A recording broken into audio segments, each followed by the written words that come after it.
రైతులకు అండగా ఉంటాం, ధాన్యానికి కనీస మద్దతు ధర కల్పిస్తాము, కానీ రైతులు దళాలను ప్రోత్సహించవద్దని సూచించారు పౌర సరఫరాల శాఖ మంత్రి నాదెండ్ల మనోహర్.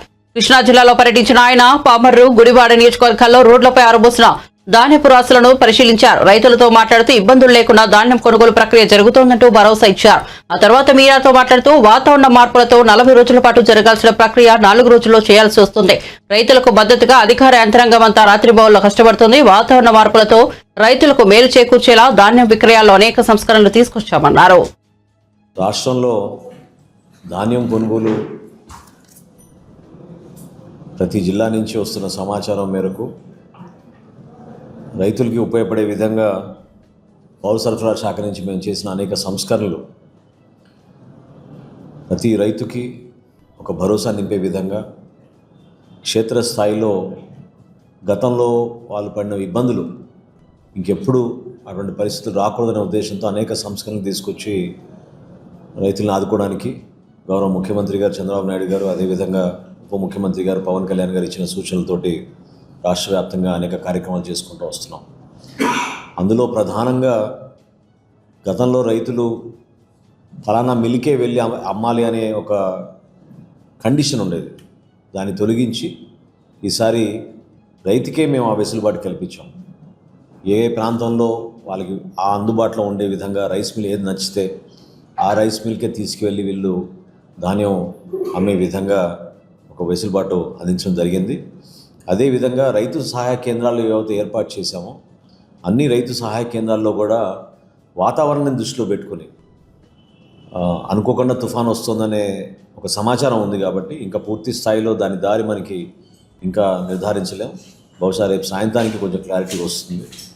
వాతావరణాన్ని దృష్టిలో పెట్టుకుని గౌరవ ముఖ్యమంత్రి గారి సూచనల మేరకు నిన్న ఇవాళ ఈ 4-5 జిల్లాల్లో కొన్ని మార్పులు తీసుకొచ్చాం. మన రైతులందరూ కూడా దాన్ని ఉపయోగించుకోవాలి. మిల్లర్లు కూడా ఈ సూచనల్ని గమనించాలి. ముఖ్యంగా అదేంటంటే తేమ శాతం ఏదైతే 17% అని గతంలో అన్నామో దాన్ని ఈ రోజున 24 నుంచి 25% వరకు తేమ శాతం ఉన్నా కూడా కొనుగోలు చేయమని అధికారులు యంత్రాంగం అందరికీ కూడా ఈ సమాచారం అందించి అప్రమత్తం చేయడం జరిగింది.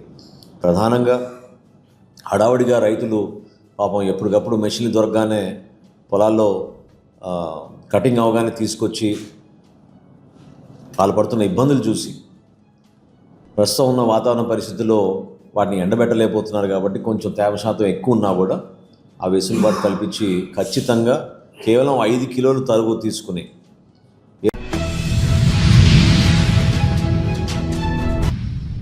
బీఆర్ఎస్ అవినీతి పాలనలో నేను భాగస్వామిని కావద్దనే పార్టీ మారారని 10 ఏళ్లు బీఆర్ఎస్ పాలకులు తెలంగాణను దోచుకున్నారని మాజీ మంత్రి స్టేషన్ గన్పూర్ ఎమ్మెల్యే కడియం శ్రీహరి వ్యాఖ్యలు చేశారు. నేను ₹1 తీసుకున్నట్లు నిరూపిస్తే జనగామగడ్డపై ముక్కు నేలకు రాస్తారని కడియం శ్రీహరి సవాల్ విసిరారు. తెలంగాణ వనరులను కొల్లగొట్టి 1000 ఎకరాలు దోచుకున్నారని, ఫామ్ హౌస్ లో ప్యాలెస్ లో నిర్మించుకున్నారని కడియం ఆరోపించారు. కేటీఆర్ కు జైలుకు వెళ్లాడనే భయం పట్టుకుందన్నారు. బీఆర్ఎస్ పాలకులు తప్పులు ఒక్కొక్కటిగా బయటపడుతున్నాయని, త్వరలోనే వారి చేసిన పాపాలకు శిక్ష అనుభవించక తప్పదని కడియం వ్యాఖ్యానించారు.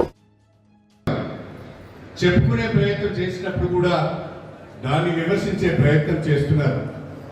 ఒక మాటలో చెప్పాలంటే బీఆర్ఎస్ పార్టీకి చెందిన పెద్దలు ఎందుకు తొందరపడుతున్నారో నాకు అర్థం కావడం లేదు. ఈ ప్రభుత్వానికి ఇంకా 4 సంవత్సరాలు పాలన చేసే అవకాశం ఉన్నది. ప్రజలు ఆ అధికారం ఇచ్చారు. 4 సంవత్సరాల సమయం ఉండగానే సంవత్సరం దాటక ముందే ఏ రకంగా గగ్గోలు పెడుతున్నారో, ప్రతి చిన్న విషయానికి ఏ రకంగా గందరగోళం సృష్టిస్తున్నారో, ఏ రకంగా అధికారుల పైన దాడి చేయడానికి ప్రజలను రైతులను రెచ్చగొడుతున్నారో దయచేసి మా కాంగ్రెస్ పార్టీ కుటుంబ సభ్యులందరూ కూడా ఆలోచించాలని చెప్పి నేను ఈ సందర్భంగా కోరుతున్నాను. ప్రజలు కూడా దీన్ని గమనించాలని చెప్పి నేను ఈ సందర్భంగా కోరుతున్నాను.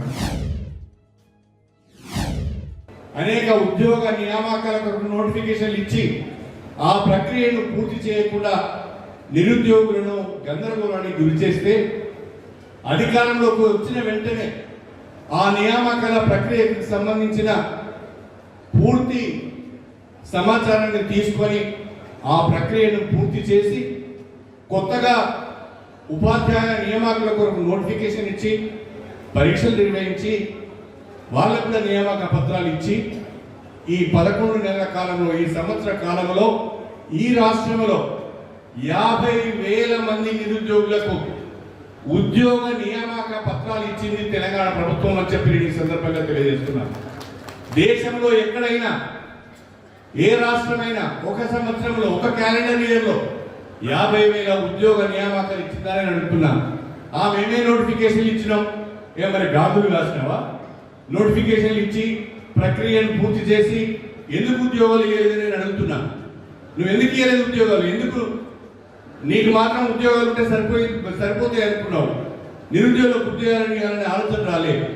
అంటే నిరుద్యోగులకు ఉద్యోగాలు ఇస్తే మా మాట వినాలనే ఉద్దేశంతో, ఒక నియంతృత్వ ఆలోచనతో, ఒక నియంత ఆలోచనతో అవన్నీ పెండింగ్లో పెడితే రాగానే ఆ ప్రక్రియ అంతా పూర్తి చేసి 50,000 ఉద్యోగాలు ఇచ్చిన చరిత్ర కాంగ్రెస్ ప్రభుత్వాన్ని అనే విషయం వాస్తవం కాదని నేను అడుగుతున్నాను. ప్రభుత్వంతో తమ పరువుతో విద్యుత్ ఒప్పందం చేసుకోవడంపై తప్పుడు ప్రచారం చేస్తూ తన పరువుకు భంగం కలిగిస్తున్న టీడీపీ, ఈనాడు, ఆంధ్రజ్యోతి సంస్థలపై 100 కోట్ల పరువు నష్టం దావా వేస్తున్నట్లు మాజీ మంత్రి వైఎస్ జగన్ తెలిపారు. తాడేపల్లిలో నిర్వహించిన మీడియా సమావేశంలో ఆయన మాట్లాడుతూ ఈ విషయాన్ని ఆయన చెప్పారు. అదాన్ని తనకు భారీ మొత్తంలో లంచం ఇచ్చినట్లు ఎక్కడా పేరు ప్రస్తావించకపోయినా ఉద్దేశపూర్వకంగా దుష్ప్రచారం చేస్తున్నారని ఆయన మండిపడ్డారు. ఆంధ్రప్రదేశ్ చరిత్రలో నిలిచిపోయే అత్యంత చౌకైన విద్యుత్ ఒప్పందంపై బురద జల్లుతో రాతలు రాయడం ఆశ్చర్యం కలిగిస్తోందని జగన్ అన్నారు. చంద్రబాబు హయాంలో చేసుకున్న విండ్, సోలార్ పవర్ ఒప్పందాలతో ఏపీకి అదనపు భారం పడిందని జగన్ చెప్పుకొచ్చారు. చంద్రబాబు పీపీఏల వల్ల రాష్ట్రంపై 2,000 భారం పడిందని ఆయన ఆరోపించారు. అదనంగా 3.14 కట్టాల్సి వచ్చిందని జగన్ పేర్కొన్నారు. 2021 సెప్టెంబర్ 15న సెకీ నుంచి తియ్యటి కబురుతో కూడిన లేఖ వచ్చిందన్నారు. తమ ప్రభుత్వ చర్యల్ని ప్రశంసిస్తూ రైతుల విషయంలో ప్రదర్శిస్తున్న ప్రత్యేక శ్రద్ధను సెకీ అభినందించిందన్నారు. మరోవైపున మనం తీసుకొచ్చిన సంస్కరణలు ఈరోజు కళ్ళ ఎదుటే నీరు గారిపోతా ఉన్న పరిస్థితులు ఈరోజు కనిపిస్తూ ఉన్నాయి. ఎప్పుడూ కూడా రాష్ట్రంలో జరగని విప్లవాత్మక మార్పులు తీసుకురాగలిగాం. ఇంతకుముందు సాధ్యమేనా ఇలాంటి మార్పులు అని అనిపించే పరిస్థితి నుంచి ఇలాంటి గొప్ప మార్పులు సాధ్యము అని చెప్పి చేసి చూపించగలిగాం. మేము తీసుకొచ్చిన ప్రతి మార్పు కూడా నా 3,648 కిలోమీటర్ల పాదయాత్రలో చూసిన కష్టాలను, తెలుసుకున్న విషయాలను, వాటికి సొల్యూషన్స్ ఇచ్చే విధంగా మా ప్రభుత్వంలో ప్రతి అడుగు కూడా మేము సొల్యూషన్స్ ఇచ్చే విధంగానే అడుగులు వేశాం. ఆ సొల్యూషన్స్ ఇచ్చే క్రమంలో ప్రతి రంగంలోనూ ఒక రెవల్యూషన్ తీసుకురాగలిగాం. ఆ సొల్యూషన్స్ ఇచ్చే క్రమంలో ఇది సాధ్యం అవుతుందా అనే పరిస్థితి నుంచి సాధ్యం చేసి చూపించగలిగాం. ఎప్పుడు ఊహించని మార్పులు తీసుకురాగలిగాం. డెలివరీ మెకానిజంలో లంచాలు లేకుండా, వివక్ష లేకుండా అసలు గ్రామాలలో ఏదైనా ప్రభుత్వ పథకాలు ఇవ్వగలుగుతామా, ఇవ్వడం సాధ్యమేనా అని అనిపించే పరిస్థితి నుంచి లేదు ఇది సాధ్యమే అని చెప్పి గ్రామ స్వరాజ్యాన్ని తీసుకొచ్చాం. ప్రతి గ్రామంలోనూ సచివాలయ వ్యవస్థ, ప్రతి 50-60 ఇళ్లకు వాలంటీర్ వ్యవస్థ, లంచాలు లేకుండా, వివక్ష లేకుండా ప్రతి పథకము.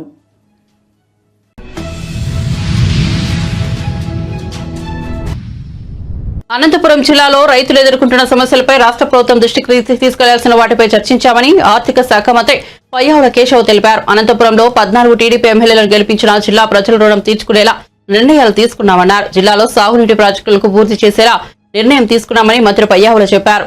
టీడీపీ జిల్లా సమన్వయ కమిటీ సమావేశానికి మంత్రి పయ్యావుల కేశవ్, మంత్రి టీజీ భరత్ ఎమ్మెల్యేలు హాజరయ్యారు. జిల్లాలో రైతాంగం ఎదుర్కొంటున్నటువంటి సమస్యలు, ప్రధానమైనటువంటి సమస్యలు, 14 స్థానాలు ఇచ్చినటువంటి అనంతపురం జిల్లా ప్రజల రుణం తీసుకునే దిశగా తెలుగుదేశం పార్టీ పనిచేయాలి, ఆ దిశగానే ప్రభుత్వం పనిచేయాలి అనేటువంటిది ప్రతి ఒక్కరూ కూడా అభిప్రాయాన్ని వ్యక్తం చేయడం జరిగింది. దీంతో పాటు ప్రధానంగా ఉన్నటువంటి సాగునీటి ప్రాజెక్టుల మీద శ్రద్ధ పెట్టాలి, కేంద్ర కార్యాలయాన్ని నిర్మించుకోవడానికి అనువైనటువంటి స్థలం తీసుకుని దాంట్లో జిల్లా పార్టీ కార్యాలయాన్ని నిర్మించడానికి మేము అందరం కూడా సిద్ధంగా ఉన్నాం.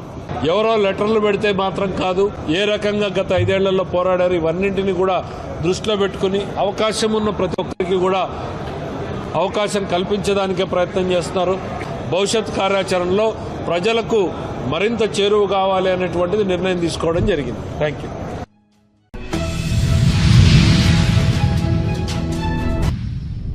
పై FTL బఫర్ జోన్ పరిధిలో అనుమతులు ఉన్న ఇండ్ల కూల్చాం, కొత్తవి మాత్రమే కట్టనివ్వమని సీఎం రేవంత్ రెడ్డి హైడ్రా కమిషనర్ రంగనాథన్ లకు చెబుతున్నారని, మరి ఇప్పటి వరకు హైడ్రా కూల్చిన పేదల ఇళ్ల సంగతేంటని బీఆర్ఎస్ మాజీ మంత్రి హరీష్ రావు ప్రశ్నించారు. తెలంగాణ భవన్లో మీడియాతో మాట్లాడారు. కనీసం పుస్తకాలు తెచ్చుకుంటానని పసిపిల్లల మీద కూడా కనికరం లేకుండా హైడ్రా ఇళ్లను కూల్చిందని, ఆ పాపానికి బాధ్యులెవరని, చేసిన అన్యాయానికి ఎవరికి శిక్ష వేయాలో చెప్పాలని నిలదీశారు. కోర్టు మొటిక్కాయలు వేస్తే మీరు నిర్ణయం మార్చవచ్చని, హైడ్రా బాధితులు పడిన బాధ ఎలా తీరుస్తారని, కూల్చిన పేదల ఇళ్లకు పరిహారం చెల్లించాల్సిందేనన్నారు. మూసీ పరిధిలో కూడా చట్టం చూసుకోకుండా పార్లమెంటును తప్పుదోవ పట్టించి దుండగుడుకు చర్యలతో రేవంత్ రెడ్డి పేదల ఇళ్లను కూర్చే దేశంలో రాష్ట్రం పరువు తీస్తాడని, పేదల ఉసురు పోసుకున్నారని విమర్శించారు. భూసేకరణ అధికారి దెన్ వాటన్నిటిని కూడా సార్ట్అవుట్ చేసి మరొక 30 రోజుల సమయాన్ని ఇస్తూ పీడీ నోటిఫికేషన్ ఇవ్వాలి. సో పిఎన్ పీడీ 2 నోటిఫికేషన్లు అయిపోయిన తర్వాత అన్ని అబ్జెక్షన్స్ను వాళ్ళకున్న అనుమానాలను నివృత్తి చేసి అబ్జెక్షన్స్ అన్నీ కూడా సార్ట్అవుట్ చేసిన తర్వాత then they have to start the process. కానీ ఇక్కడ అసలు పిఎన్ వచ్చిందా, అసలు బెనిఫిషియరీ నోటిఫికేషన్ అయిందా, అసలు డిపిఆర్ వచ్చిందా? డిపిఆర్ లేదు, బెనిఫిషరీని గుర్తించలేదు, ఎన్యూమరేషన్ జరగలేదు, పిఎన్ నోటిఫికేషన్ రాలేదు, పీడీ రాలేదు, పేదల ఇండ్లు కూలగొట్టేసిండ్రు, తీసుకుపోయి డబుల్ బెడ్రూమ్లో వాడేసిండ్రు. వాస్తవానికి చట్టం ఏం చెప్తుంది? ఇది గతం మన రాష్ట్రంలో మేము అమలు చేశాం. కేసీఆర్ గారి నాయకత్వంలో మల్లన్న సాగర్లో కావచ్చు, కొండపోచమ్మ సాగర్లో కావచ్చు, పాలమూరు ఎత్తిపోతల పథకంలో కావచ్చు, సీతారామాలో కావచ్చు, అనేక ప్రాజెక్టులలో మన రాష్ట్రంలో అమలు చేసి ఉన్నాం. ఏం చేయాల్సి ఉంటుంది ఈ చట్ట ప్రకారంగా? First PN, take the objections and sort it out, then go for PD, take the objections and sort it out. PN PD అయిన తర్వాత వాళ్ళు ఉంటున్నటువంటి స్ట్రక్చర్, అది గుడిసెనా, గూనె పెంకల ఇల్లా, అది పక్కా ఇల్లా, ఏదైనా కూడా ఆ ఇంటికి R&B లేదా పంచాయతీరాజ్ అధికారులు వెళ్ళి ఆ పాత ఇంటికి ఎంత వాల్యూ ఉంటుందో వాల్యుయేషన్ చేస్తారు. వాల్యుయేషన్ చేసి డిప్రిసియేషన్ కూడా, ఒకవేళ పాత స్ట్రక్చర్ అయితే డిప్రిసియేషన్ తీసేసి దాని నెట్ వాల్యూకు రెండంతల డబ్బును ఆ ఇంటి యజమానికి ఇవ్వాలి. ఇది జరిగిందా మన దగ్గర? నో. పాత ఇంటికి ఇంజనీర్లు ఎస్టిమేట్ చేసి డిప్రిసియేషన్ తీసేసి నెట్ వాల్యూ మీద 2 అంతల డబ్బు ఆ ఇంటి యజమానికి ఇవ్వాలి. This is number 1. Number 2, wage loss, అంటే వాళ్ళు ఉపాధి కోల్పోతారు. నిజంగా మూసీలో ఎవరి ఇండ్లు పోయినా ఎక్కువ ఎవరి పోతున్నాయి ఈ నిమిషానికి? వాళ్ళు ఇనుప సామాన్ అమ్ముకునేటోళ్ళు.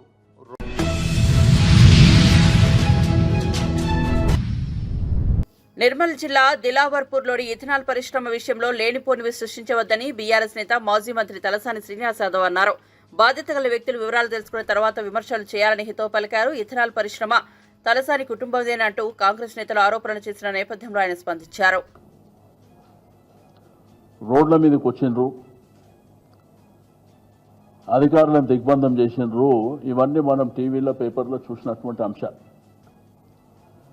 ఆ ప్రాబ్లం ఏంది సాల్వ్ చేయాలంటే గవర్నమెంట్ ఏమి ఇనిషియేటివ్ తీసుకుంటుందో తీసుకోవాలి. అది పక్కన పెట్టి నా మీద ఏదో ఎలిగేషన్ చేసి ఆ కంపెనీకి మా కొడుకు కానీ మాకు కానీ ఎటువంటి సంబంధం లేదు. రెండోది, మీరు ప్రూవ్ చేస్తే మీకే రాసిస్తాం. 1,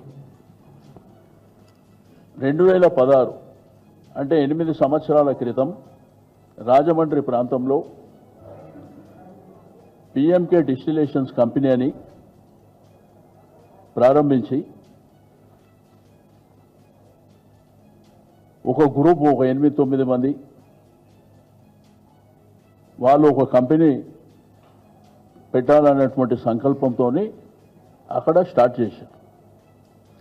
అప్పుడే వాళ్ళు డైరెక్టర్స్ ఎవరు ఉండాలి అవన్నీ డిసైడ్ చేసి, అది 2016, 8 సంవత్సరాల క్రితం.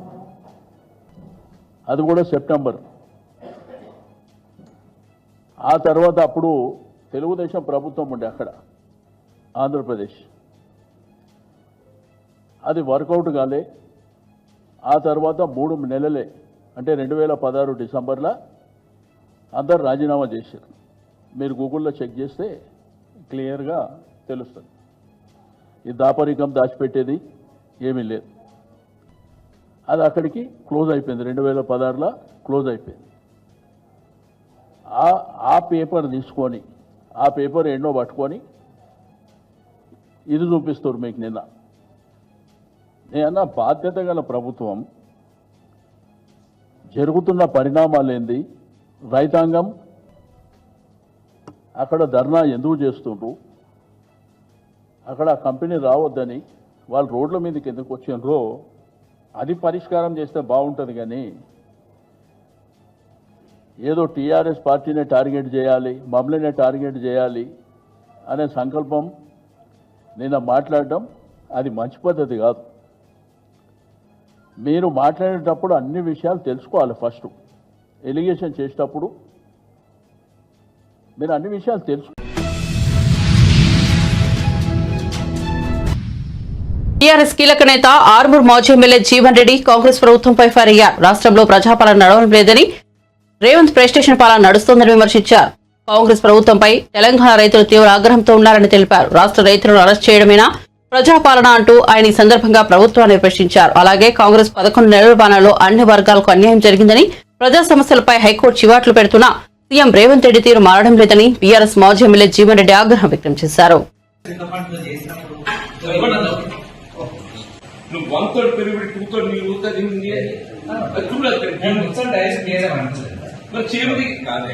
నీకున్న పిల్లల ప్రకారం 26 లీటర్లు కావాలంటున్నాను.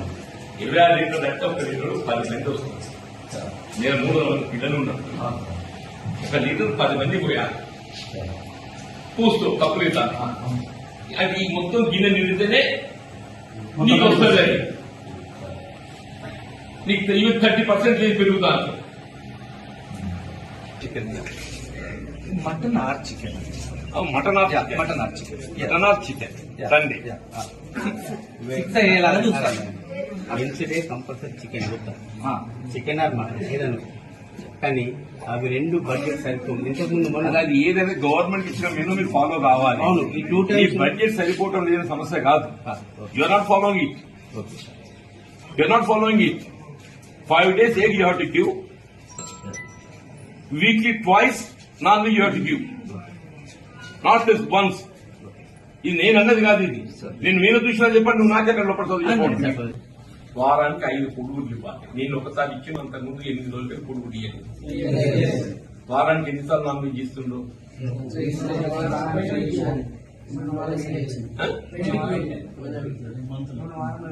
మొన్న వారం పెట్టలేదు.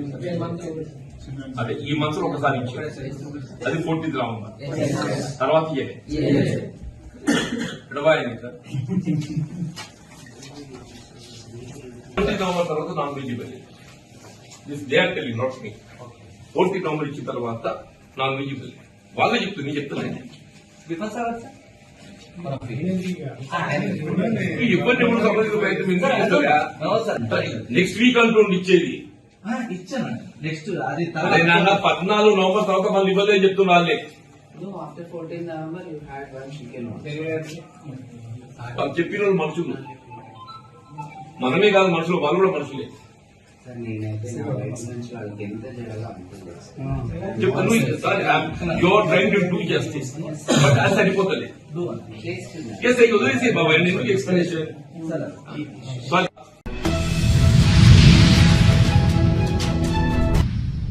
విద్యార్థుల మీద రాజకీయం చేయవద్దని, విద్యార్థి నాయకుడిగా సమస్యలపై అవగాహన ఉందని మంత్రి పొన్నం ప్రభాకర్ ఆగ్రహం వ్యక్తం చేశారు. సిద్దిపేటలో మంత్రి పొన్నం ప్రభాకర్ పర్యటించారు. జ్యోతిబాబులే గురుకులాన్ని జిల్లా కలెక్టర్ మనోజ్ అరుదతో కలిసి ఆకస్మిక తనిఖీ చేశారు. కిచెన్ ఆహార పదార్థాలను పరిశీలించి సిబ్బందికి పలు సూచనలు చేశారు. అనంతరం మంత్రి మాట్లాడుతూ విద్యార్థులతో మాట్లాడి సమస్యలు తెలుసుకుని పరిష్కరించాలని అధికారులకు ఆదేశించారు. తెలంగాణ గురుకులాలు హాస్టళ్లలో గతం కంటే మెరుగైన విధంగా వసతులు ఉన్నాయని తెలిపారు. గురుకులాలు హాస్టళ్ల పర్యవేక్షణ కోసం జిల్లా కలెక్టర్లు, అడిషనల్ కలెక్టర్లు, శాఖల అధికారులతో కమిటీ వేస్తున్నామన్నారు. అన్నీ జరుగుతున్నాయి. పొద్దున ఏదో ఎవడో ఒకటి ఫుడ్ పాయిజన్ వంట చేయకపోతే మొత్తం గవర్నమెంట్ అంతా బ్లడ్ చేసి ఏం పారిస్తున్నాం, తప్పు చేస్తున్నాం, ఎవరు పట్టించుకోవడం లేవని జరుగుతుంది. నిజంగా అట్లా జరుగుతుందో చెప్పు. అంటే ఊరికే మెహర్బానీ అవసరంలే గవర్నమెంట్లో. తెలంగాణ వ్యాప్తంగా ఉన్నటువంటి social welfare, SC, ST, BC, minority residential schools మరియు గురుకులాల్లో గతం కంటే మెరుగైన విధంగా ఉండే విధంగా అనేక రకాల చర్యలు ఈ ప్రభుత్వం తీసుకుంటుంది. రేవంత్ రెడ్డి గారి నాయకత్వంలో, బట్టి విక్రమార్క గారి నాయకత్వంలో. ఏదైనా ఎక్కడైనా ఇబ్బంది ఉంటే ఆ నేరుగా ప్రిన్సిపాల్లను కానీ అక్కడ ఉండబడేటువంటి అధికారులను ప్రభుత్వం దృష్టికి తెమ్మని చెప్పి కోరుతాను. జిల్లా కలెక్టర్ల దృష్టికి తెమ్మని విజ్ఞప్తి ఇంతకుముందు చేయడం జరిగింది. ఇప్పుడు కూడా వెంటనే ముఖ్యమంత్రి గారి సూచన మేరకు జిల్లా కలెక్టర్లు, అడిషనల్ కలెక్టర్లను జిల్లా స్థాయిలో కమిటీగా వేస్తూ 4 వెల్ఫేర్ అధికారులు, ఎస్సీ, ఎస్టీ, బీసీ, మైనారిటీ అధికారులు, అదేవిధంగా ఆరోగ్యానికి సంబంధించి చూడడానికి డిఎంహెచ్ఓను, ఆ ప్రాంతం ఆ స్కూల్ యొక్క ప్రిమిసెస్ బాగుండడానికి డిఆర్డిఓ గారు, దాని తర్వాత విలేజ్ సెక్రటరీ కానీ ఆ ప్రాంతంలో ఉండేటువంటి విధంగా డిపిఓలను సభ్యులుగా చేస్తూ కమిటీ వేస్తూ ఇదే ఫార్మేట్లో మండల స్థాయిలో కూడా వేస్తూ ప్రతి 15 రోజులకు ఒక్కసారి ఆ పాఠశాల సందర్శన లేదా నివేదికలు తీర్చే కార్యక్రమం. ఎక్కడ ఫుడ్ పాయిజన్ అవకాశం లేకుండా కిచెన్ కానీ శానిటేషన్ కానీ అన్ని రకాలు చూడమని చెప్తాను. దాంతో పాటుగా ఇప్పటికే మేము మెస్ ఛార్జీలు, కాస్మెటిక్ ఛార్జీలు పెంచబడ్డాయి.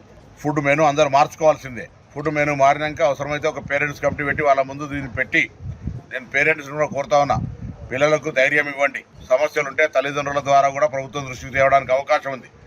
ప్రభుత్వం విద్యకు అన్ని రకాల ఎక్కడ కూడా ఎంత ఇబ్బంది ఉన్నా ఎటువంటి సమస్య రాకుండా చూసేటువంటి ప్రయత్నం చేస్తూ ఉంది. కాబట్టి దీని మీద కూడా రాజకీయం చేసే విధంగా 10 సంవత్సరాల అధికారం ఉన్న కిరాయిలు ఇవ్వలేక, మెస్ ఛార్జీలు ఇవ్వలేక, నిత్యం సరఫరా చేసిన ఫుడ్ సప్లయర్ కూడా పేమెంట్ లేని పరిస్థితుల నుంచి ఇవాళ వాటన్నింటినీ స్ట్రీమ్లైన్ చేస్తూ ఉన్నాం. భవిష్యత్తులో గ్రీన్ ఛానల్ ద్వారా పేమెంట్స్ చేస్తాం, క్వాలిటీ ఆఫ్ ఫుడ్ ఇస్తాం, వాళ్ళకి సంబంధించిన అన్ని రకాల బట్టలు, పుస్తకాలతో సహా అన్ని రకాల టీచింగ్ రిక్రూట్మెంట్ చేసినాం. సో వీటన్నిటి ద్వారా మేము ఎప్పుడు కూడా కన్సర్న్ ఉన్నాం. Don't do politics on children's.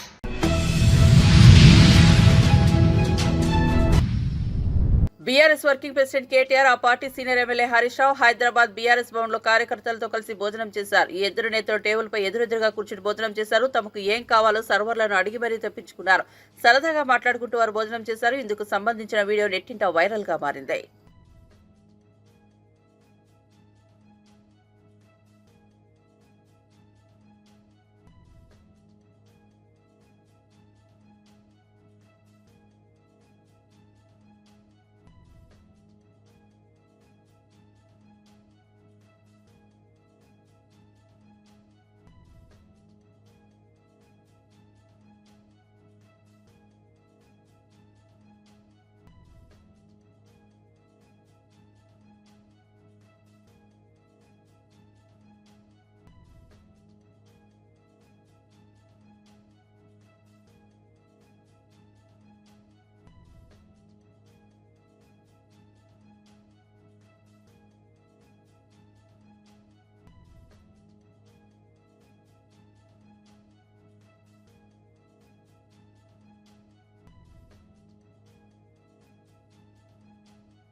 Jagtial జిల్లా వెల్గటూర్ బస్టాండ్ వద్ద ప్రయాణికులు అధికంగా బస్సు ఎక్కడంతో డ్రైవర్ ఆగ్రహం వ్యక్తం చేశారు.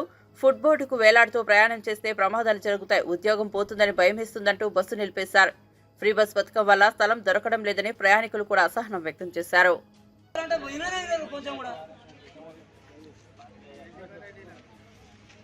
10 నిమిషాలు అయితే ఇంకో బస్సు వస్తాయి కదా, ఎందుకు అట్టుగా ఎగబడి ఎక్కుతారు? ఈ బస్సు ఇంకో బస్సు రాదా?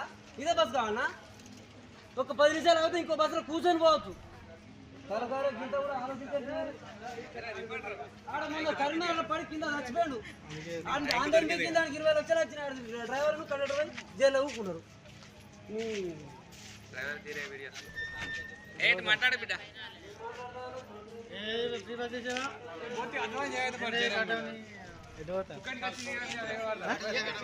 నేనాటే పోవాలి, ఇజ్జత్ పోతాను.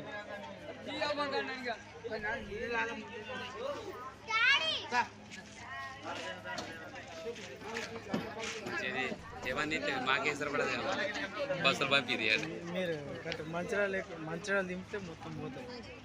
ఇలా ఇంకో బస్ వస్తాయి.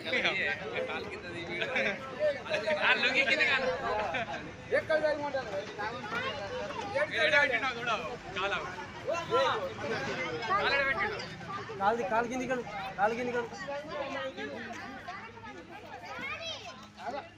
చిన్న పాపని కూడా నిల్చుండ పెట్టారు. పాప కింద పడితే ఎట్లా? అరే మీరు దిగలేరు ఏమైతే అని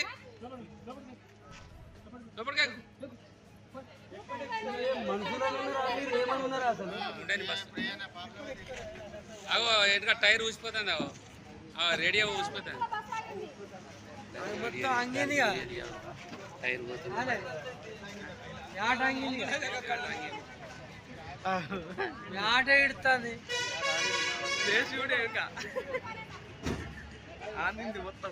అది బటన్ టైర్. నాకు అర్జెంట్ ఉన్నది. అది మరి కిందమని చెప్తానా? ఫినాయిల్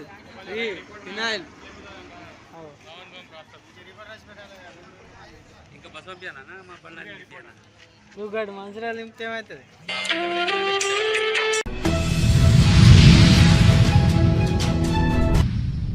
నైరుతి బంగాళాఖాతంలో కొనసాగుతున్న తీవ్ర వాయుగుండం ఉత్తర వాయువు దిశగా గంటకు 12 కిలోమీటర్ల వేగంతో కదులుతూ ట్రింకోమలికి తూర్పుగా 110 కిలోమీటర్లు, నాగపట్నానికి ఆగ్నేయంగా 350 కిలోమీటర్లు, పుదుచ్చేరికి ఆగ్నేయంగా 450 కిలోమీటర్లు, చెన్నైకి ఆగ్నేయంగా 500 కిలోమీటర్ల దూరంలో కేంద్రీకృతమైందని విశాఖ వాతావరణ శాఖ తుఫాన్ హెచ్చరిక కేంద్రం తెలిపింది. ఇక బుధవారం సాయంత్రం తుఫాన్గా బలపడింది. బెంగల్ తుఫాన్ శ్రీలంక తీరాన్ని దాటి తమిళనాడు తీరం వైపు కదిలే అవకాశం ఉంది. ఈ నెల 30న దక్షిణ తమిళనాడు, శ్రీలంక మధ్యలో తీరం దాటే అవకాశాలు ఉన్నాయని, ఆ తర్వాత బలహీనపడి తీవ్ర వాయుగుండంగా మారనున్నట్లు వాతావరణ శాఖ వెల్లడించింది. దీని ప్రభావంతో దక్షిణ కోస్తా ప్రాంతాల్లో పలు చోట్ల గురు శుక్రవారాల్లో శనివారాల్లో భారీ నుంచి అతి భారీ వర్షాలు, రాయలసీమలో అక్కడక్కడ భారీ వర్షాలు కురిసే అవకాశం ఉంది. మిగిలిన ప్రాంతాల్లో తేలికపాటి నుండి మోస్తరు వర్షాలు పడతాయని వెల్లడించింది.